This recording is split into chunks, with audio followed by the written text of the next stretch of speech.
Magandang umaga po sa inyong lahat. Ito po, kakain po muna ako. Gutom na. Ito po ang aking ulam, nilagang talbos. Ayan po. Meron pong naligaw na tuyo at dilis. Yung pong dilis na yun, sinangag sa kawali sa konting mantika. Ayan po. Kung nakakakilala po sa dilis, sinasangag lang po yan sa kawali na may konting mantika. Yan po ang isang ulam ko ngayon, tsaka po itong tuyo. Tama-tama po yan, masarap po yan dito sa nilagang talbos, isasabaw. Yan po ang katerno ngayon ng aking nilagang talbos, yung tuyo, tsaka dilis. Tapos meron po tayong juice dito, pamisa-misa magjujuice naman po tayo. Yan po, makatingin tayo ng juice.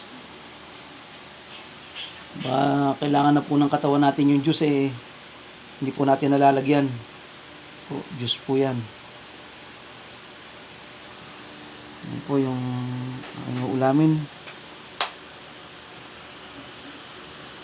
Dilis po yan at tuyo at sa nilagang talbos. Yan po ang aking inumin ngayong juice. Yan po. Salamat pong muli sa inyong lahat. Kain po muna tayo. Gutom na. Kain po muna tayo. Yung pong almusal ay tanghali na. Salamat pong muli sa inyong lahat. Pakisuportahan po ang aking mga video. Hindi po sana po sa mga kapatid